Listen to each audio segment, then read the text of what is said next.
Just like TV. Okay, if you would, tell us who you are and a little bit about your history with the Amiga and with Commodore.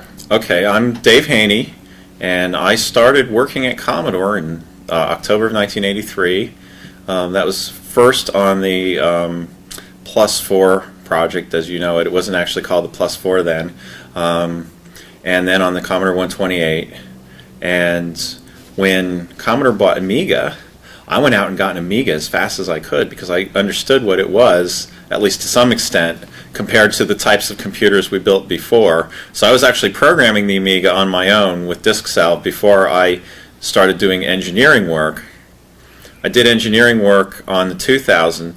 Well, let me back up a little. What happened was I started out, I had been on the C-128. I was the senior member of the C-128 team, left, and we started to take on Amiga projects. And the first Amiga project was the Amiga 500.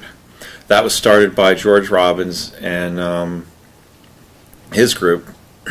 So I guess his group was just Bob Welland. It was not a big group. So I went to help them out with the idea that maybe, since I was the low-end guy, I would take over the Amiga 500 and George would move on to adopting that technology for the Amiga 2000, which was originally specified by the German group.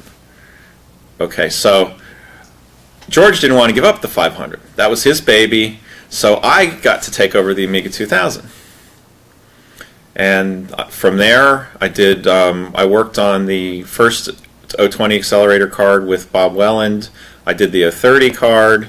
I worked on the Amiga 3000 with actually the largest team we ever had on a system. 6 people were involved in the hardware. And then after that, Greg Berlin went on to do the 3000T. I was starting to get involved with the AA project, which was a chip project, but they were going to need a board to put these chips in once the chips were ready. So I worked on that. And built a prototype called the Amiga 3000 Plus, which we wanted to make in production at the time. That actually, as well as having the AA chips, it had a DSP on it. It could do 16-bit sound. It could do software modem. Unfortunately, the project was canceled, and parts of that eventually found their way into the Amiga 4000, but not the DSP. And I also worked on the prototype for the AAA board. I worked on various other things that never got released as Commodore was sort of fading away.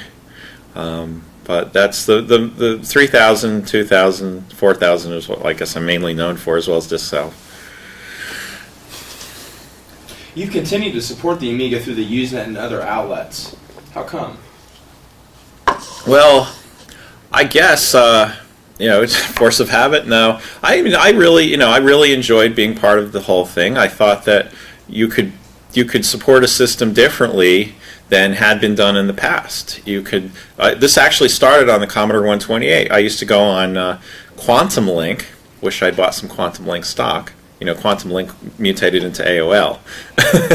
I used to go on Quantum Link and give C128 conferences once a month. Basically, it was actually very useful to touch base with the users and find out what they liked, what they didn't like, from an engineering perspective, just being part of the community. So I kept doing that when I moved into the Amiga, and we had a few other guys who were pretty regular at that back in the old days, and I guess I've just kept it up as much as time permits. And I also had software. I wrote a lot because I like to write, and magazines were always saying, "Hey, Dave, you want to write an article?" And I said, "Sure, I'd like to write an article." So, I had a little more free time back then. But yeah, it's just, I guess, once you become part of it, you don't want to stop. What's with the macadamia nuts, man? I like macadamia nuts. I think it was in one version of Disk Salve. I said, it was like, oh well, I thought, well, shareware. I said, so, send me, send me, $10 or something good, like, macadamia nuts. I think I had said. So, from then on, I'm always getting macadamia nuts. I like macadamia nuts, though. If you get them in the shell, the only thing harder than a macadamia nut shell is maybe a diamond.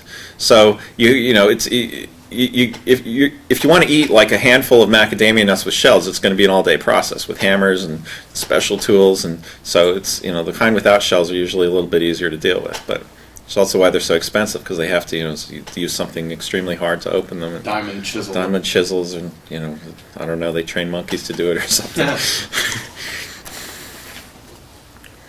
You must have some wild tales from your past. What's the one that sticks out the most? Oh, that would be a hard one. I don't know. I guess the wildest thing was that happened was probably some of the depressing stuff, like the end of Commodore, when we had that whole deathbed vigil thing that I filmed, and that was like, I mean, just that was sort of a culmination of years and years of frustration with the company. Yeah, I don't know if there was any one significant thing. I mean, there's the thing is, you're immersed in this, day to day, and everything that goes along is sort of just part of it. There wasn't anything that really stuck out, but because it was all like that. I mean, it was pretty wild times. I mean, from an engineering point of view, it was like, wow, I get if I don't want to do something a certain way, I can do it a different way. You don't have the freedom of that on a PC or a Mac.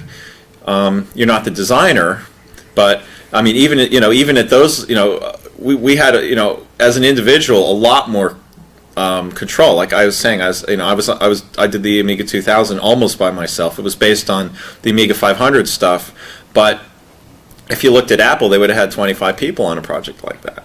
I'm not sure what they all would have been doing, but they would have had 25 people on a project like that. So it was just, there was this level of intensity that pretty much, it was in everything you did. You worked hard, you played hard. Maybe you didn't sleep much, but that's kind of a thing anyway. I usually only sleep 3 or 4 hours a night anyway. So. Now, Commodore bought Amiga from Jay Miner? From Amiga-Inc., which Jay Miner was the CEO of, yes. Basically, Amiga was like many other companies. It was a startup company. It was funded by different venture capitalists, and near the end it was funded by Atari.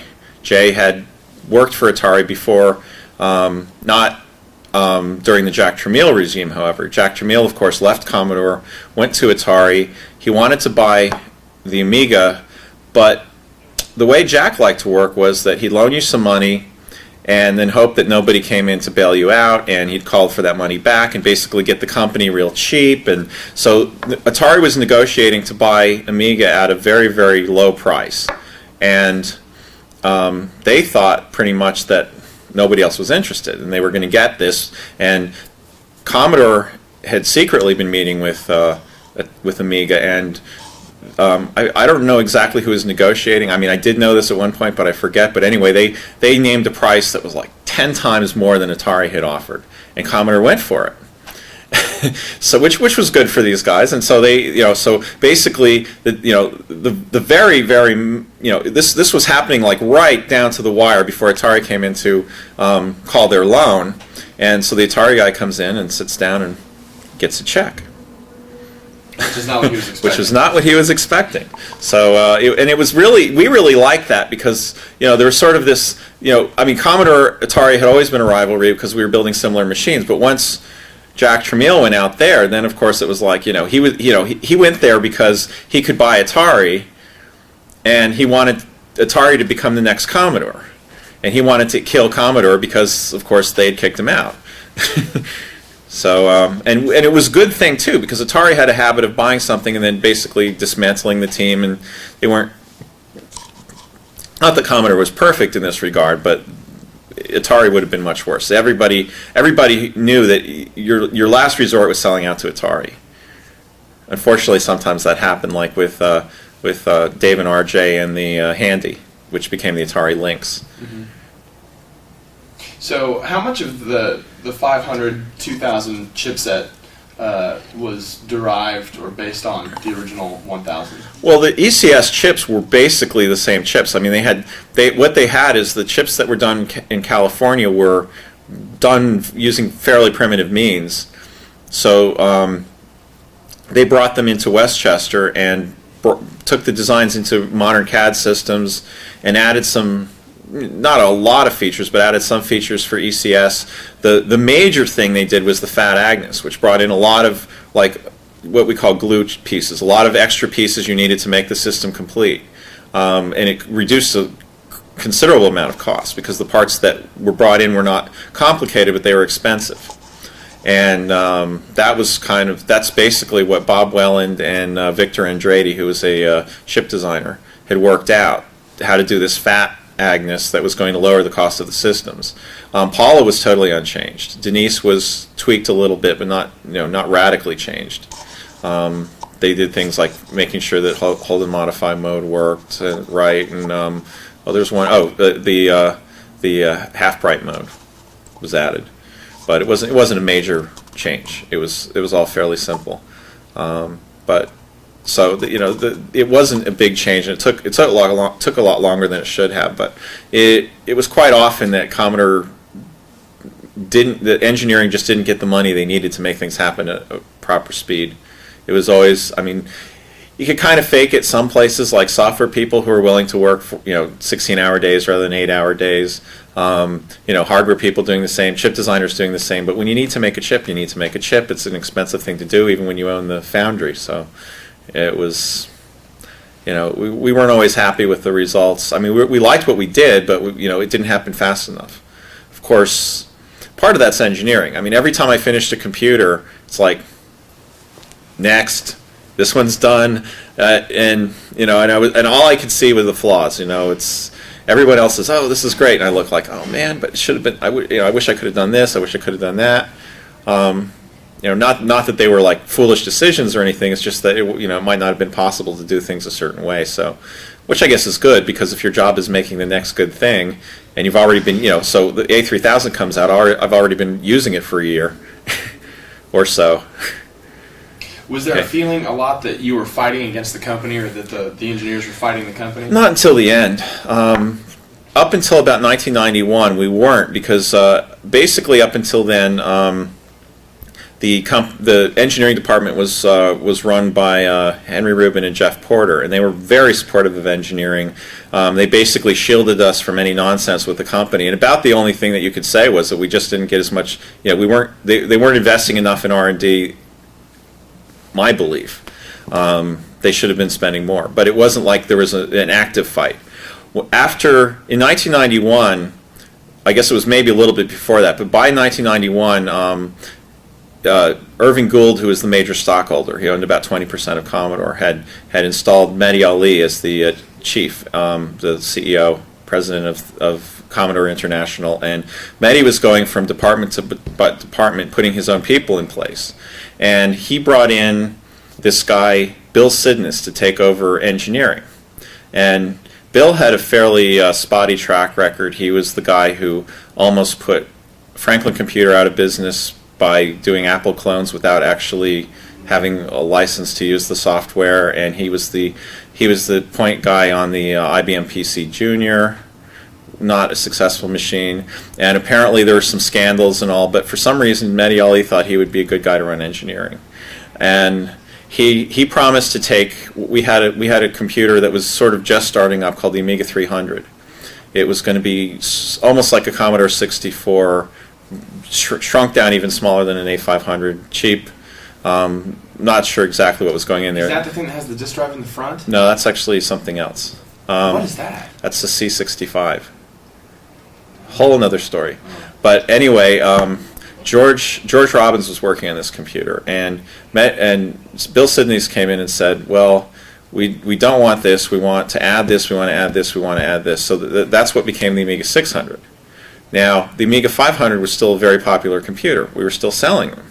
Amiga 600 came along, and people didn't want it because you couldn't stick the accelerator cards inside, because you couldn't stick a SOTS board on. It had PCMCIA, which in time might not have been such a bad idea, but back then that was a very expensive thing that was only for laptops, because laptops were very expensive back then.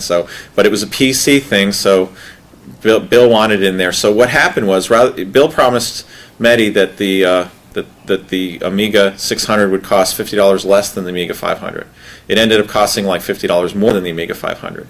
But because of politics, they put out the Amiga 600 anyway, and because they knew that nobody would want it if the Amiga 500 was still available, they canceled the Amiga 500, which, as I've said before, to my knowledge, is the only time in Commodore history that a successful and still selling product was ever canceled. Because Commodore usually, it's like, whatever they want, we'll make.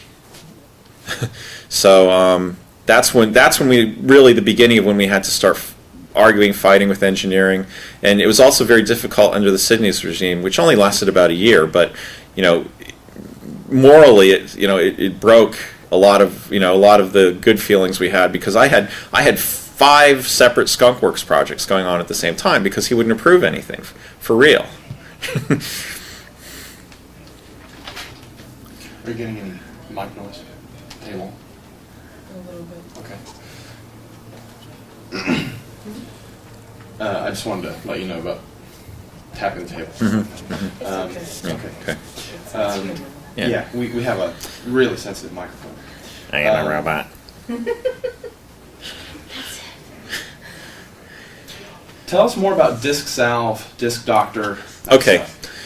Well, as I mentioned, before I was even working on the Amiga, I was still doing C128 stuff. I bought this Amiga, and I had some project which was like real important. I forget what it was, and I got a disk error, and I couldn't read my floppy.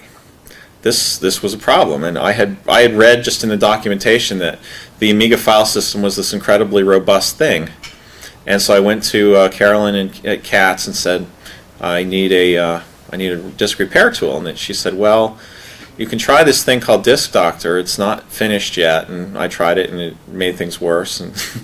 And so I came back the next day, and I said, that doesn't work.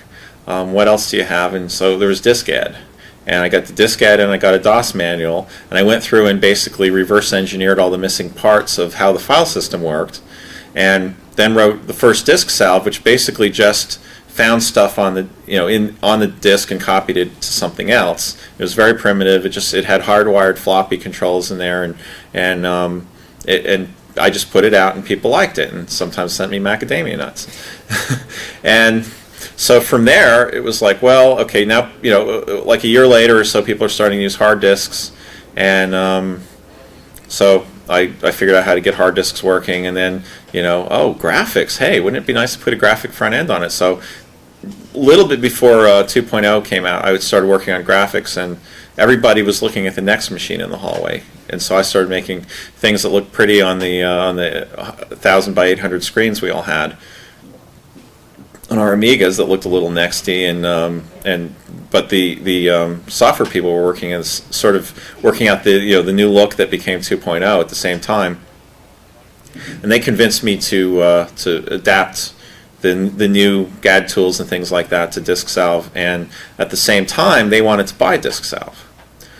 But unfortunately, there was a rule that you can't buy anything from Commodore. You can't buy Commodore stuff from Commodore employees. So they just wanted you to give it away. Well, yeah, basically. So then they came and said, "Well, we'd like you to give it away." And like, no, I can't do that because, and in fact, at the time I had been talking to a friend of mine who was getting into the publishing business, Dale Larson. So I put out Disk Salve 2, which is another shareware version, and then I started improving things even more, making the graphics a little better, and things for Disk Salve 3, and that's when we put that one out commercially. And in the first month of commercial sales, I got more Disk Salve sales than I had total registrations for the 5 years by this time that it had been out in shareware. So that was the right decision. Because it's either getting to more people, or at least more people are buying it. And I'd also made a deal with the German company Schatztrusch or whatever. It's treasure chest in German, and they were putting it out in German. So we pretty much covered the Amiga world with Disk Salve by then, and it was nice to see something in a commercial package. And now it's on the CD, so you can still get it. The disk repair kit CD, and one of these days I'm going to dig the sources out and give them to somebody who will update it so it works on larger disks. And now you have that on tape. What are your feelings about where the Amiga is headed? Well, it's nice to see it heading in some direction other than down.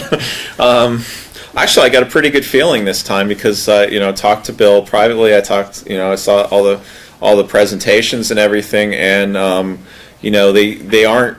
It isn't the same monkey business we've seen before. He's doing stuff that's really going to happen, I believe. The Amiga DE stuff is pretty interesting to me simply because I'm doing some of the same kinds of things at MetaBox, and I'm not saying there is necessarily going to be, but we probably look into to whether we can use that or not to help us get there, because we're kind of in the appliance space. They're doing appliance things. They don't want to build hardware, which means that we could be partners, because we don't really we write software, but our main goal is selling hardware. We'll sell it running anything it needs to run to be the best possible product. I was actually kind of surprised about the announcements on PowerPC and Amiga OS 4.0, because I wasn't expecting that one at all. And that's good to see. I'm sure H&P are involved in that too, because but it's nice because it does kind of develop a continuity that that might have been lacking if Amiga DE was the only answer. People have something new to go to. It'll be a little more familiar, and eventually they'll integrate the DE stuff with it. The technology behind DE is really neat. It's funny, but right after Gateway crumbled and Fleecy went nuts and wanted something to do to keep him from breaking walls down or something, we started this Kosh project, which is basically just kind of this internet think tank about new operating systems. And I got involved because I'd been talking to Fleecy about this whole crisis, and I guess he was talking to me mainly maybe because I had gone through the whole thing at Commodore, and and I'd said, I've been thinking about this thing too, and sort of the way the technology is done is very similar to what we were talking about at Kosh, where you have an object-oriented operating system that, because it's a perfect abstraction, anything can be underneath the application layer. So you could have Windows under there, you could have a microkernel under there, you could have Linux under there, and it doesn't matter what's underneath, because that's really not.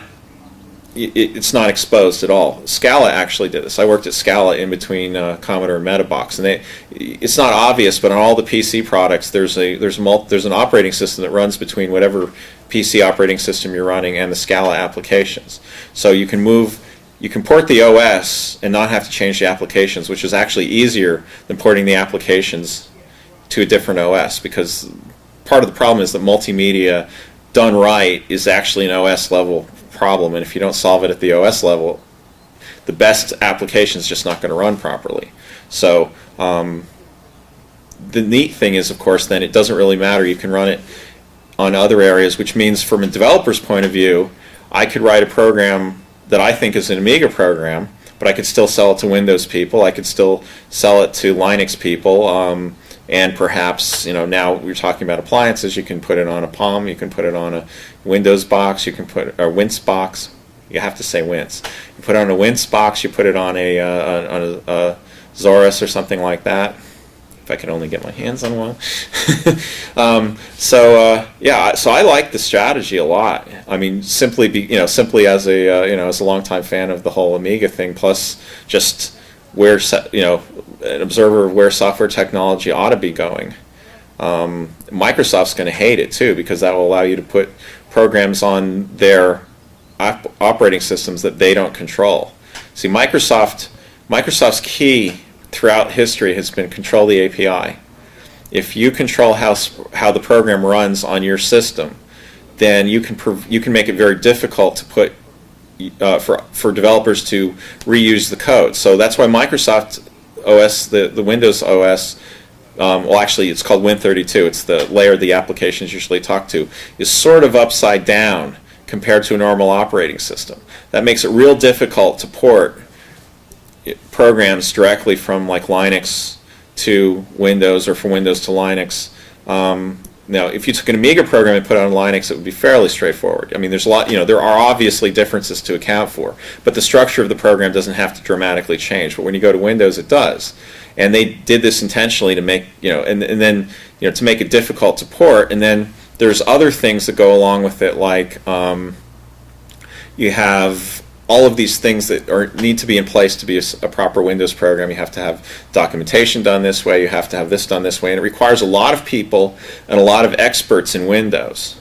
And because of that, it means that your company, if you're developing software for Windows, is going to have a lot of people who are experts in Windows, and you need a lot of them, and it makes makes a development project expensive, and you have to have all this expertise that you're probably going to reuse on your next Windows project, and maybe not, and it sort of discourages supporting other markets, especially if they're that much smaller. So, Microsoft gets you with a two-edged sword. Now, and this is exactly what we were saying on the COSH list. If you can develop an operating system that's much easier to program, BOS would be a good example of this. BOS is so much easier to program than Windows.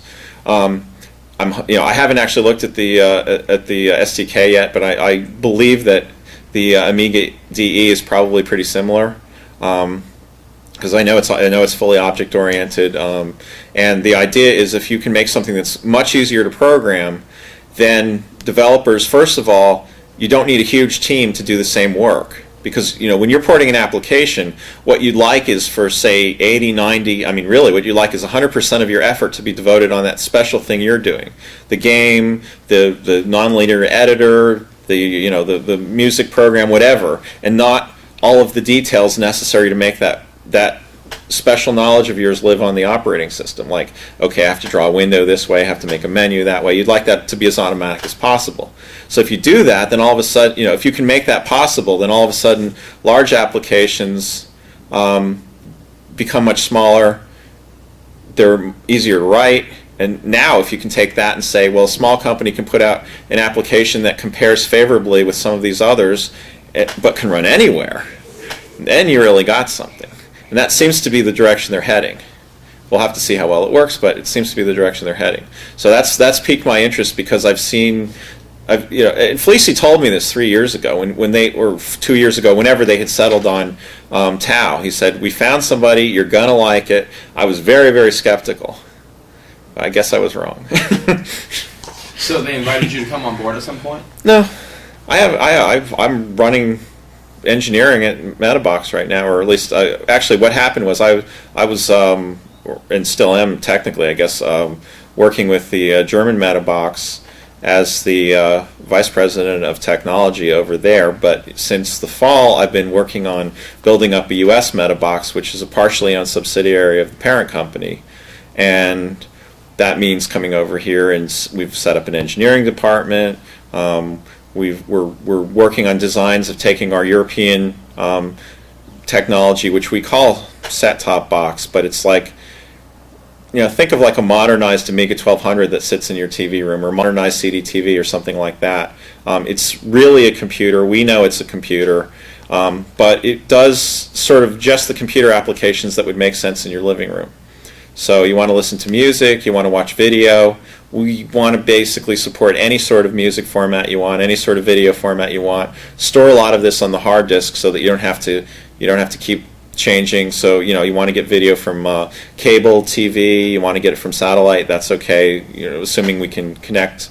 You want to get it from broadband, which is going to be a big and growing thing, mainly because the people out there who are selling broadband have discovered that there are only so many people who will pay $25 a month, $30 a month, $60 a month, whatever, for a broadband connection to surf the net. On the other hand, there's zillions of people out there paying $70 a month for full cable with all the services. So once they can offer video over broadband in a reasonable way, in other words, it has to look like television, not like computer, they're going to have a zillion more customers.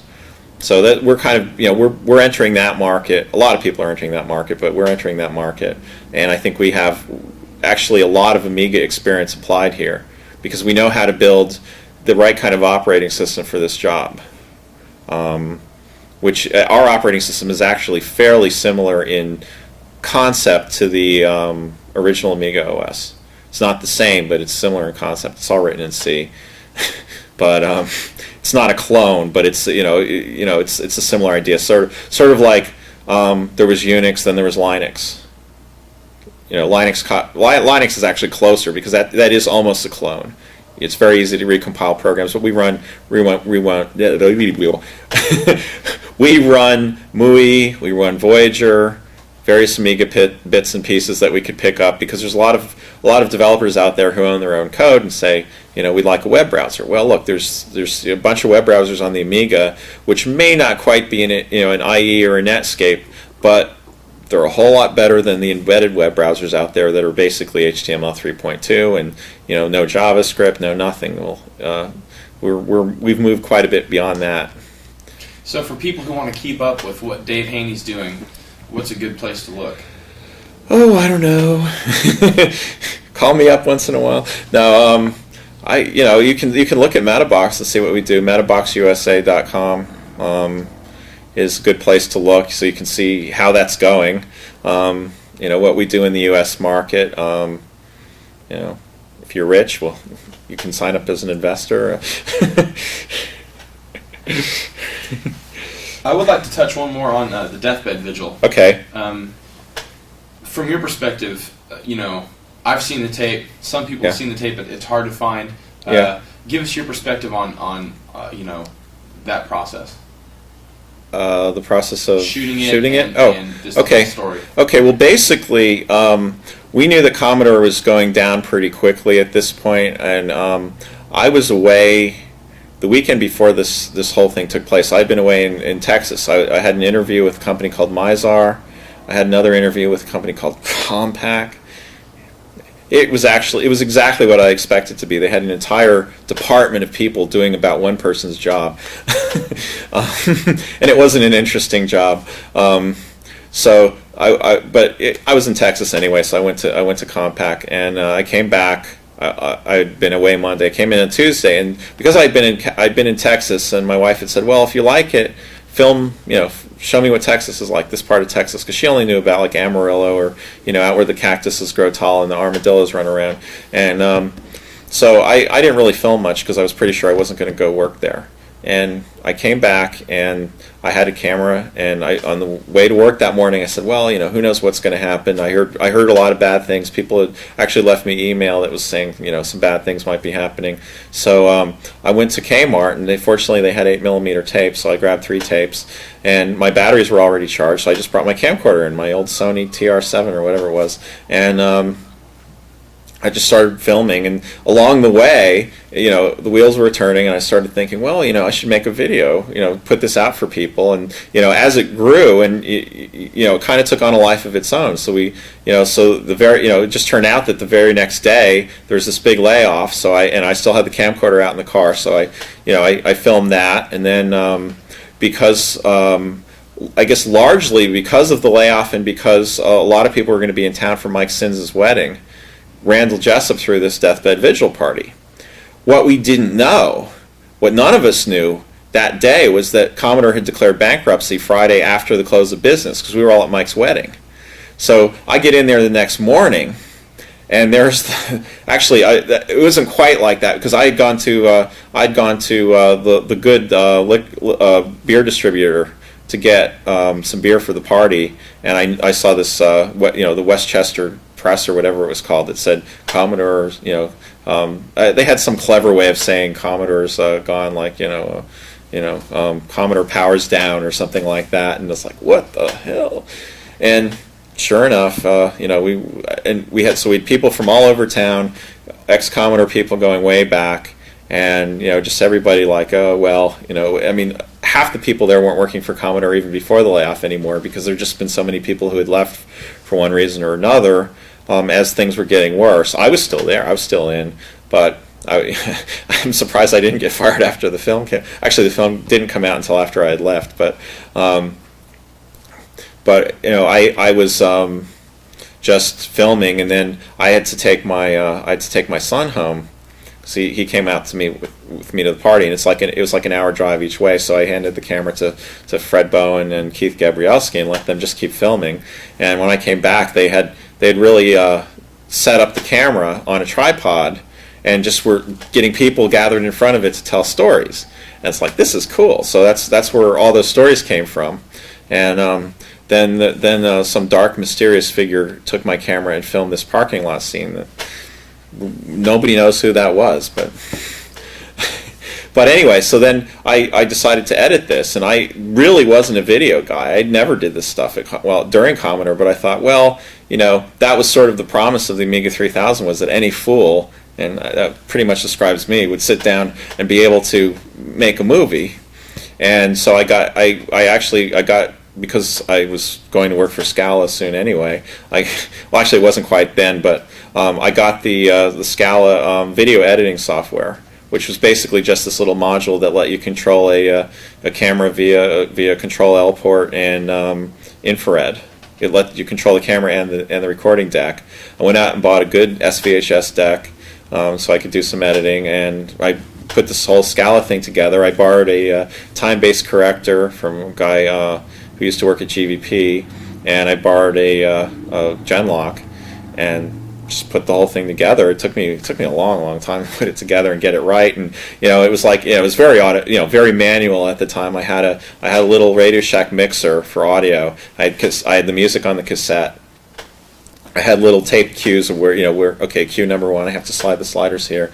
Cue number 2, I have to slide the sliders here, and so on. And so it was, it was it was more like a performance than an editing session. But so that's why some of the cuts are a little raw. But what can you do? And last weekend, I finally converted it to digital. So it's I sucked it into my 1 gigahertz Athlon machine, doing real-time MPEG-2 encoding at 15 megabits per second. Then I transcoded it to DV format, and then I did a little bit of cleanup editing and set it up for 2 tapes, because of course it's DV. It's only mini DV. It's only one hour each, and I use the Sonic Foundry Video Vegas tools, because I have friends at Sonic Foundry, and they actually know how to program multimedia even under Windows. It's pretty amazing. So is the Deathbed Visual going to be available to people? We're going to see. I have actually found a little interest here of somebody putting it out on video, which is good, because it's been out of print for a couple of years now, since Dale decided to at the time close shop and go to Hawaii and learn to surf. Dale Larson used to do it, and now it's I guess I can change the title credits now, since there's no reason of having that little IAM slide at the very end. But yeah, it's I think we'll find some home for it. It is on the Amiga Forever CD in MPEG form. They took that from a regular production VHS tape. The one I just recently made came from the master tape, and hopefully looks good. I never actually looked at it. It sounded good. I did a lot of improvements to the sound, because you can with modern gear. And the only downside is that it had never been through a PC before. It was done 100% on Amiga initially, and it's like, well, I can't really do. I don't have that. That A3000 Plus is somewhere in Scalarette's house, the one that I actually used for editing. So it was all done on an A3000 Plus. My A3000 does. I don't have any of those tools anyway, because I don't do that much video on the Amiga anymore. I do admit to doing it on the PC because I have a FireWire connection. Do you have any personal stories about Petro, and what are your feelings about his retiring? I don't. Yeah, I kind of know Petro. I don't know him that well. I knew who he was when I was consulting with Amiga Technologies. I guess we'd maybe met once or twice before then, and I don't know if I have any real stories. I mean, I had we were I was really glad that we had the kind of people we had at Amiga Technologies, because I mean, Petro gave it continuity, which was a nice thing, is that they were bringing so many people who had nothing to do with Amiga before. Petro coming in running it was like, okay, this is still Amiga. There's a continuity here that didn't exist before. And there were a few other people who were in the company then, but it sort of gave us a bridge. That was actually going to be a really good project. I think that the whole Amiga Technologies thing, had ESCOM not chosen unwisely and lost all that money in the PC business. I mean, they were the second largest PC company in Germany. But they kind of wanted to be the Radio Shack of Europe. They were, or maybe the Gateway, now that you have Gateway country stores everywhere. They were just overextending themselves, and at the same time they guessed wrong and didn't sell enough PCs. And it's also real easy to go out of business in Germany because they're very strict laws over there compared to ours. So it just worked out bad. What are you going to say?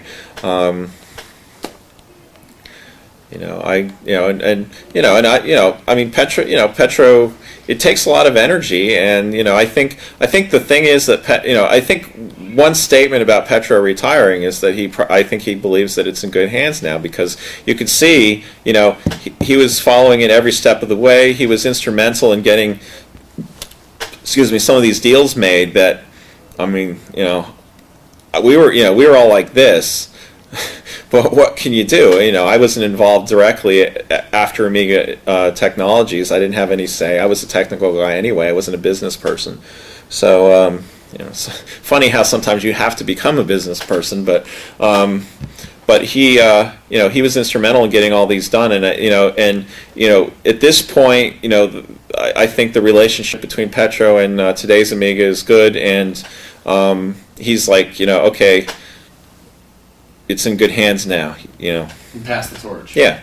And I honestly don't think he'd be retiring if he thought there was going to be more problems. And to me, that's a good sign. I heard something about a chipset called Ombre. There was an Ombre, but it was never finished. Okay, Ombre was basically the follow-up to AAA. This was something that Ed Hepler was working on. Ed Hepler is like, he's kind of like the Carl Sassenrath of chips. He's like, he's got this mind that's just, bizarrely creative. And Ombre was this thing he was designing kind of on his own time. He was working on the early AAA architecture and stuff, and then he moved on to Ombre. Well, part of the problem with AAA, it was just really expensive to build. And because it had to be exactly compatible, but it turns out that there was just architectural constraints that weren't going to let it be 100% compatible anyway in most implementations. So Ombre was the idea of, it was actually synthesizing two ideas. The other idea that we had, of course, were things like CD32. We're building a game machine. Okay, so what Ombre did was it coupled a brand new chip architecture, not Amiga in concept, but not Amiga in register map and all that. That was going to do things like they weren't going to do color lookup tables anymore. It was just going to be 16-bit color or 32-bit color. You could have 4 play fields at 16 bits, direct color. There was a 3D. Not really 3D processor as you'd see today with a 50-stage pipeline or whatever, but there was actually a CPU with 3D instructions on the chip as well. So for like a game machine, you could have these 2 chips that would sit there, and that would be the game machine, pretty much the whole thing. Maybe you need a sound chip or something like that. Okay, and it was going to be cheap and extremely powerful because they were using a PA RISC processor that Ed actually designed himself. And then you could take this and put it on a PCI card, and then it would become a graphics board with its own auxiliary processor just to target the graphics. So it was very advanced for the time. Would have been pretty comparable with the game machines that came out later, like Nintendo 64 or Sony PlayStation. I'm not sure, exactly because it was never finished. And we were teaming up with HP at the time. HP wanted to use this card in their workstations as their graphics board, for low-end workstations that ran off PCI. So it seemed like a really good idea. It's just that Commodore didn't last long enough to finish it. And Ed is, last I heard, has his own consulting company. He's designed like an 80 megahertz, 68,000 core. You can offer in VHDL or whatever, and he also teaches at Villanova University. It's funny because one of these small world things, a fraternity brother of mine went to do graduate work at Villanova and knows Ed. One last question. Room parties at Amiga shows are legendary for how wild and crazy they are. Can you tell me about that? Oh, I'm not sure I remember any of those room parties. Well, we did. I mean, we had...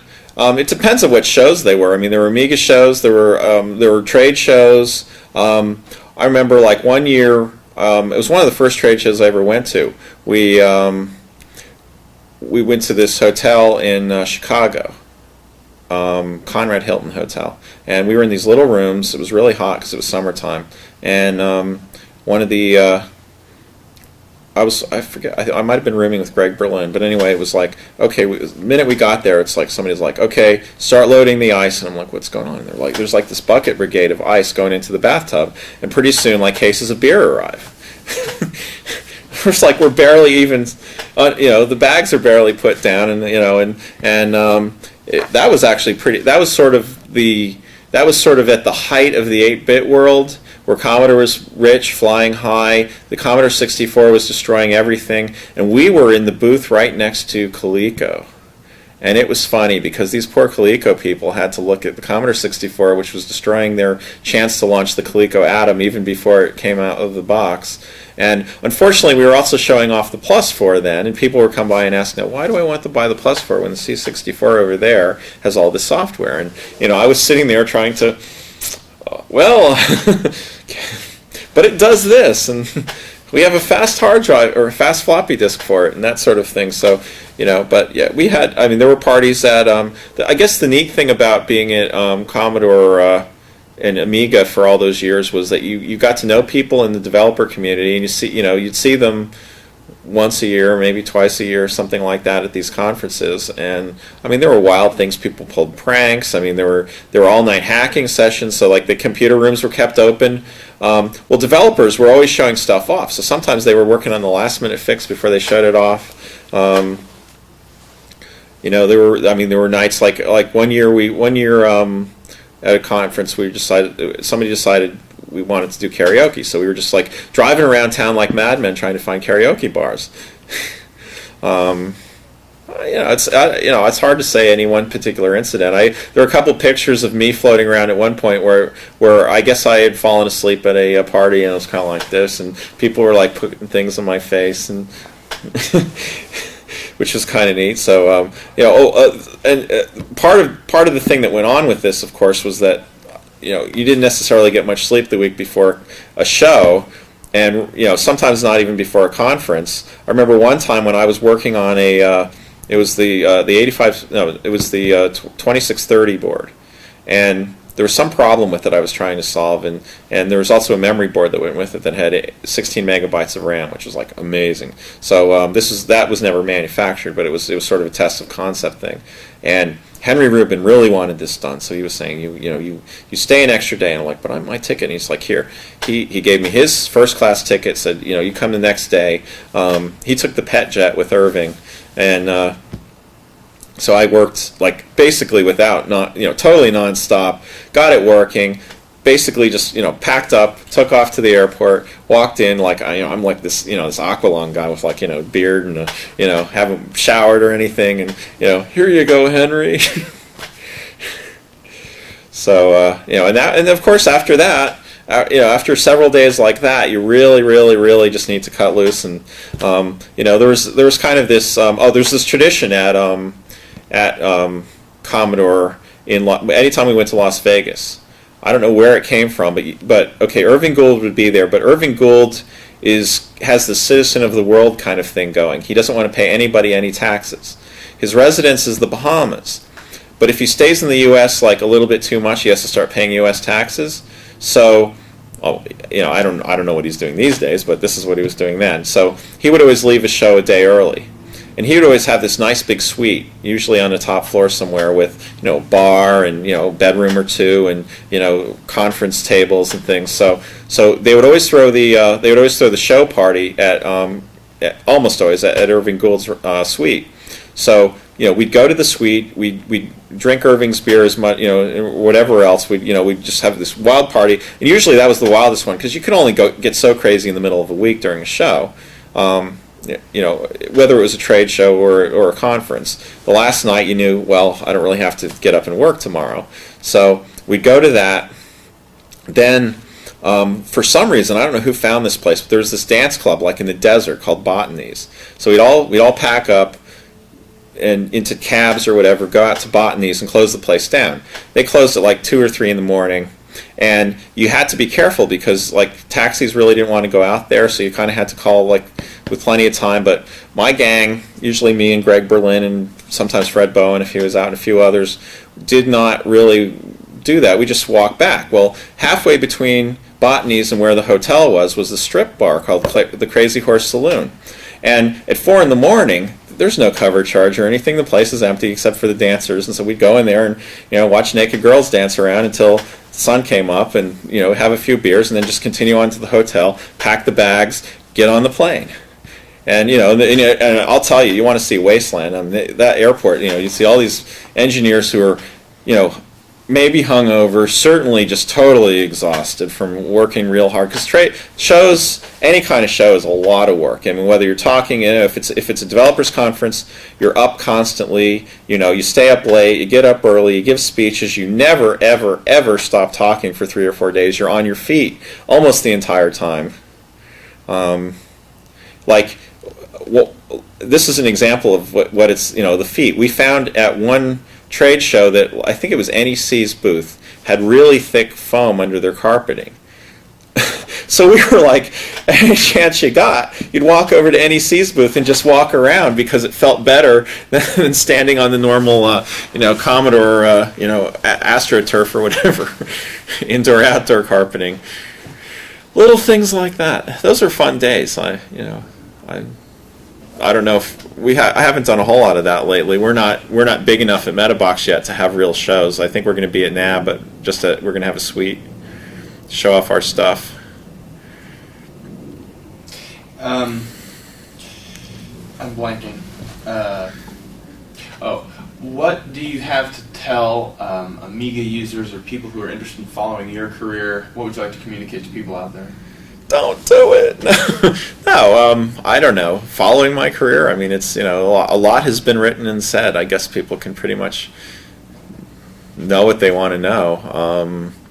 To do this sort of thing, you need to you need to work hard. You need to you need to be creative too. You need to have ideas. You need to have some luck. I started at Commodore because I'd worked at General Electric for 4 months, and I didn't like it there. It was boring. And some people like that. Some people just you come in, you get paid, you go home, do a little work. I wanted something challenging. I wanted something that was that wasn't using. General Electric had government contracts, and government would pay for engineers.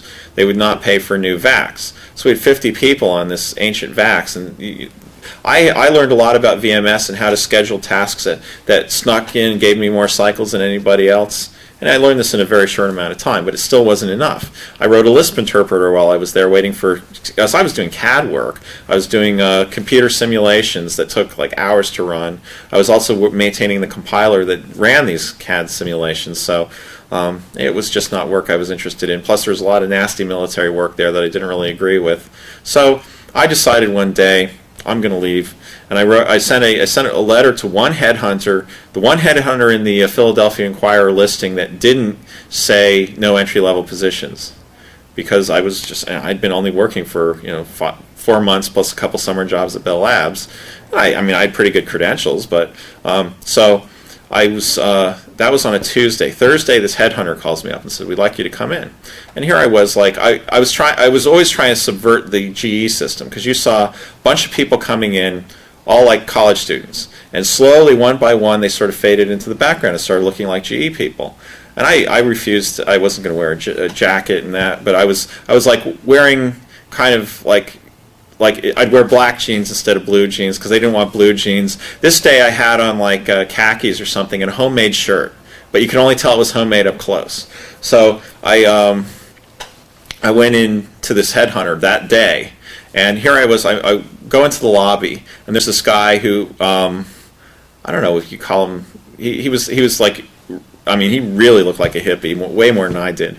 My hair was a little shorter at the time, not that much shorter, but a little shorter,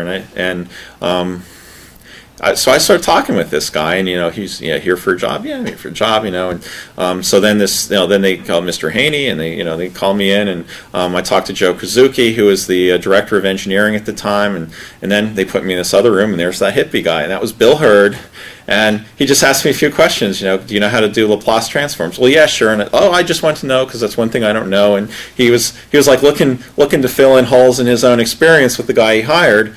And so I thought it went well, and they said we'll be in touch. And they called me up on Monday and said, can you come out to the plant? And so in less than a week, right there on the spot, they offered me a job. I said yes, gave notice at GE. But what if I decided to apply 2 weeks later for a new job? Because I was fresh out of school. I thought it was kind of, I was a little bit scared. It's like, are they going to think I'm just like hopping jobs, trying to build up the salary a little or something? There's always,